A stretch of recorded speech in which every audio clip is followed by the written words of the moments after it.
Assalamu alaikum. Good morning. Hello and welcome. Ladies and gentlemen, please wake up and have your breakfast because you're going to start a beautiful day with beautiful breaking news. What is the breaking news?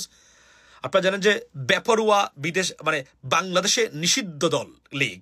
বা জটিকা লীগ বা পালিয়ে থাকা লীগ বা হাসিনা লীগ বাংলাদেশে নিষিদ্ধ বিতাড়িত প্রত্যেকটা জায়গা থেকে নাম শুনলেই মানুষ তেরে আসে সেই পালিয়ে থাকা লীগের বিদেশে বিভিন্ন ধরনের বেপরোয়া হতাশা দুর্দশাগ্রস্ত ক্ষোভ থেকে তাদের সন্ত্রাসী আচরণের সীমা বেড়েই যাচ্ছে ভদ্রতাকে দুর্বলতা মনে করে একের পর এক ঘটনা ঘটাচ্ছে আমার সাথে একটা ইন্টারাকশন মানে একটা আপনার গতকালকে হয়েছে আপনারা দেখেছেন শুধুমাত্র কথার কাটাকাটি নিশ্চয়ই তবে এটা আমি দেখিয়েছি সারা পৃথিবীতে এটা ভাইরাল হয়েছে আপনারা দেখেছেন আমি সেখানে কি করেছি লেডিস এন্ড জেন্টলম্যান এবং এদের পরিণতি আসলেই এখান থেকে শুরু বলেছিলাম পোস্টে যে আচরণ আমি দেখতে পাচ্ছি আপনারা এর আগে মাহফুজকে তারা জিম্মি করেছে লন্ডনে আমেরিকাতে কনসুলেটে হামলা করেছে তারা এখানে একের পর বিএনপির সাথে ঝগড়ায় লিপ্ত হয়েছে আমার সাথে গতকালকে কথা কাটাকাটি হয়েছে এবং আপনার দেখেন আপনি